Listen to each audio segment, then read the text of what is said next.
Hello everyone. तो आइए आज हम लोग शुरू करने वाले हैं इंग्लिश क्लास 6 का चैप्टर 10 एक आपका स्टोरी है।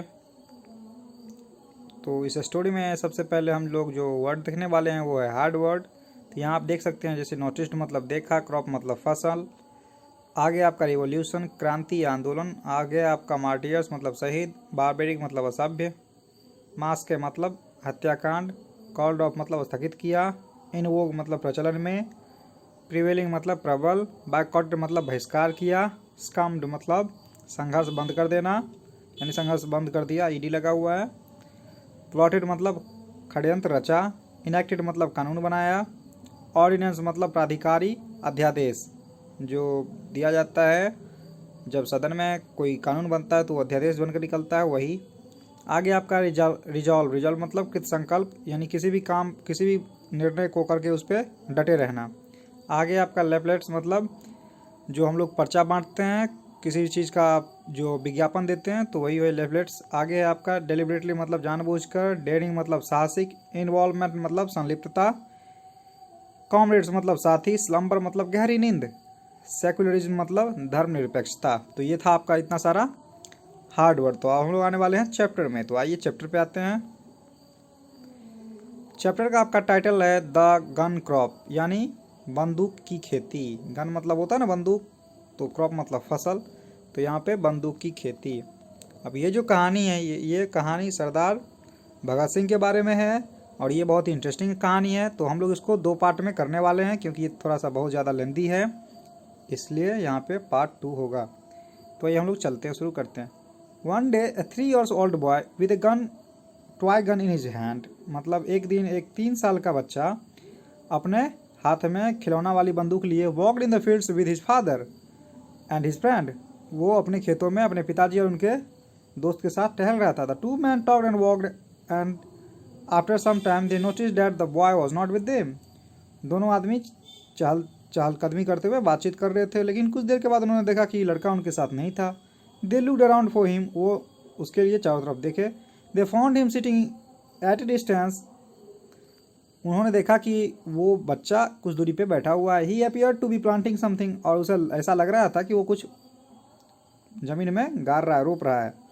They walked up to him, वे लोग उसके पास गए। His father asked what are you doing, उसके पिताजी पूछे कि तुम क्या कर रहे हो। Look father I shall grow guns all over the field, देखिए पिताजी मैं पूरे खेत में बंदूक पैदा करूंगा। द इनोसेंट बॉय रिप्लाइड, उस निर्भीक या निर्दोष बच्चे ने जवाब दिया। His eyes shown with faith that guns could be ground just like a crop, और उसकी आंखों में चमक थी, विश्वास थी कि फसल की तरह हम बंदूक की भी खेती कर सकते हैं। This small boy was none other than Bhagat Singh, यह छोटा बच्चा कोई और नहीं भगत सिंह ही था। And when we hear the proverb that a child section tells about his future, और हम लोग जब सुनते हैं कि एक बच्चे का जो भविष्य होता है वो उसके कर्तव्य से ही पता चल जाता है। It could be no truer than the life of Bhagat Singh. Bhagat Singh was an Indian revolutionary considered to be one of the most famous martyrs of the Indian freedom struggle, और ऐसा भगत सिंह के बारे में भी सही था। भगत सिंह भारतीय क्रांतिकारी में सबसे आगे शहीदों में लिखे जाते हैं, उनका नाम आता है। He is often referred to as a shaheed, वो उनको प्रायः शहीद से बुलाया जाता है। He is also believed by many to be one of the earliest Marxist in India, और कुछ लोगों के द्वारा ये भी ऐसा विश्वास किया जाता है कि भगत सिंह ही सबसे पहले मार्क्सिस्ट थे जो इंडिया में पैदा हुए।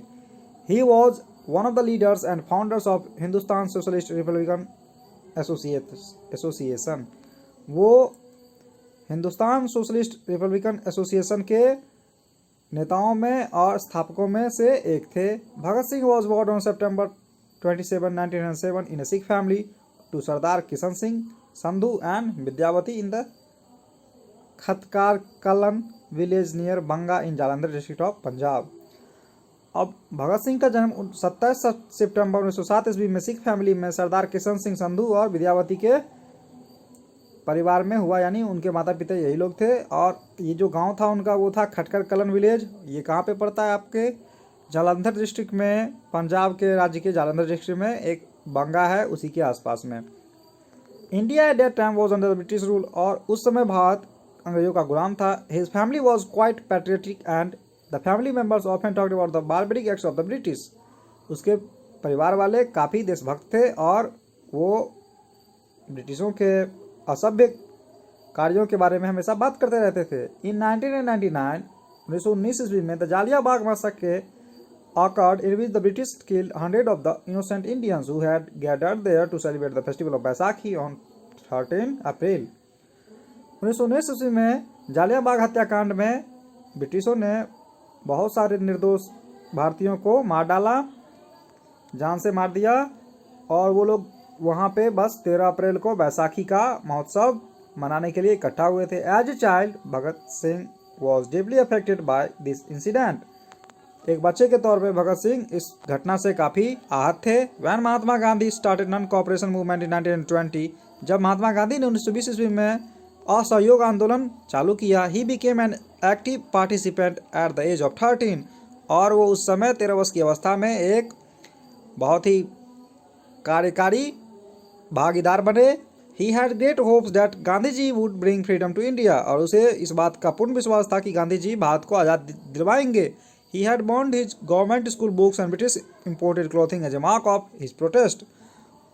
उन्होंने सरकारी स्कूलों की किताबें और उनके पोशाक को जला डाला उस प्रोटेस्ट के तौर पे, यानी उस विद्रोह में, उस आंदोलन में अपना योगदान देने के तौर पे। But he was disappointed when this movement was called off following the Chaura Chauri incident in 1920। But लेकिन उन्हें इस बात से काफ़ी हताश होना पड़ा कि गांधी जी ने चौरी चौरा घटना के बाद 1922 ईस्वी में उन्होंने अपना आंदोलन वापस ले लिया। अब आते हैं हम लोग नेक्स्ट पे। Child marriage was in vogue those days and he was impressed upon to marry. उस समय बाल विवाह अपने चरमोत्कर्ष पे थी, यानी प्रचलन में था, और उनको ज़बरदस्ती शादी करने के लिए कहा गया। But he had something else in mind, लेकिन उनके दिमाग में कुछ और था। He ran away from home, वो घर से भाग गए। Later he joined the national college in Lahore and became a member of organisation Naujawan Bharat सभा।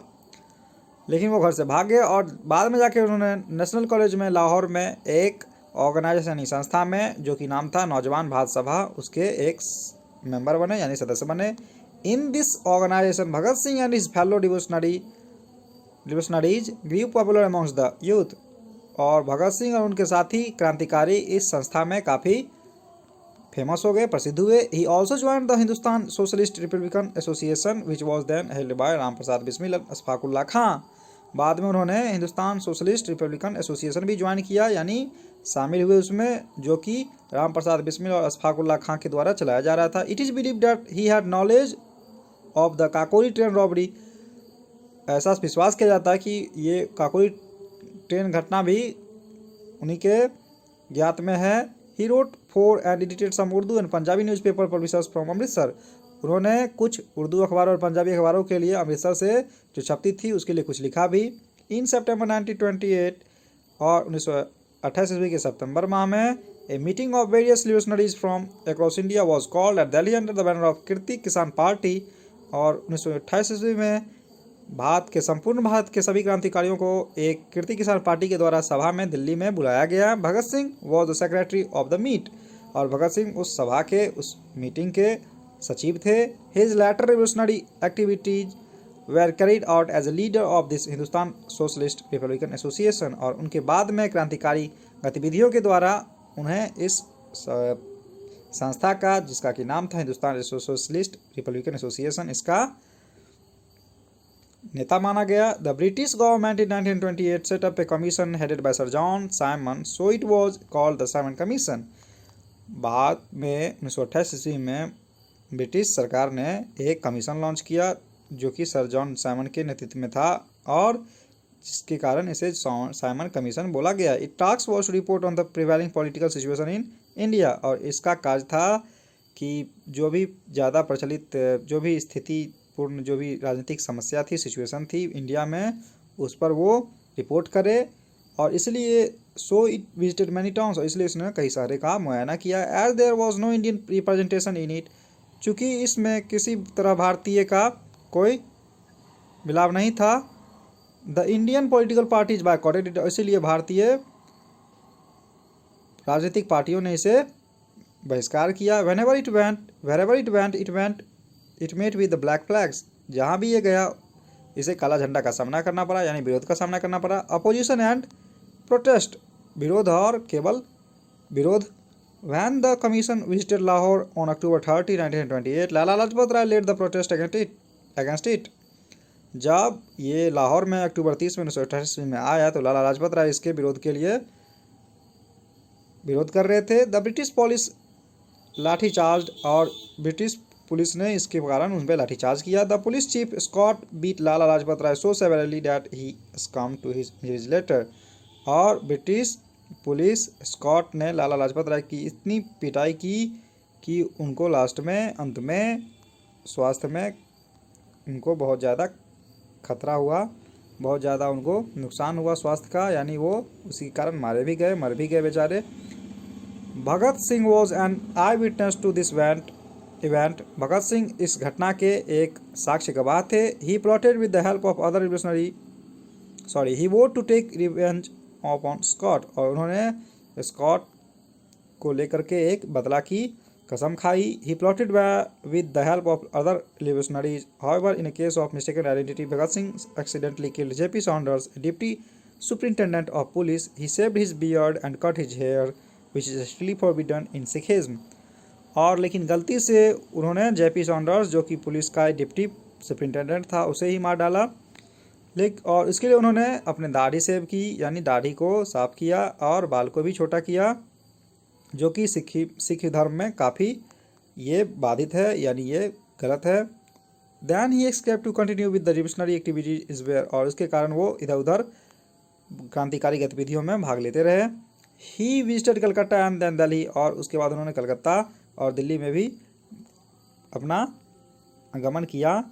This shows that he had the high ideas of patriotism over religion, और इससे ये पता लगता है कि वो देशभक्ति को सबसे आगे रखते थे, रिलीजन के आगे, यानी धर्म से आगे देशभक्ति को रखते थे। The British government enacted the defence of India act to give more powers to the police, और भारत में ब्रिटिश सरकार ने कानून बनाया ताकि पुलिस को ज़्यादा पावर मिल सके। The purpose of the act was to combat revolutionaries like Bhagat Singh, और इस का साफ मकसद एक ही था कि जो भी क्रांतिकारी थे जैसे भगत सिंह, उन लोगों पे ये नकेल कस सके, यानी उनका इलाज कर सके।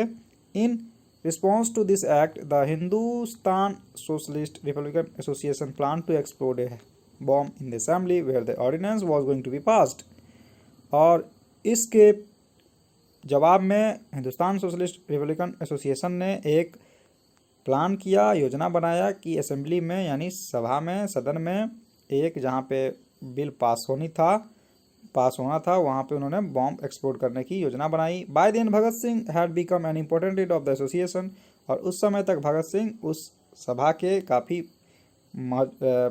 महत्वपूर्ण नेता बन चुके थे। He wanted to explode the bomb himself, वो खुद ही इस बॉम्ब को एक्सप्लोड करना चाहते थे, यानी धमाका करना चाहते थे। Chandrashekhar Azad did not want to send him as it means sure death, Chandrashekhar Azad उन्हें इसके लिए नहीं भेजना चाहते थे, क्योंकि ये बात पूरी तरह से ज्ञात थी कि इसका मतलब सिर्फ और सिर्फ मौत होती है।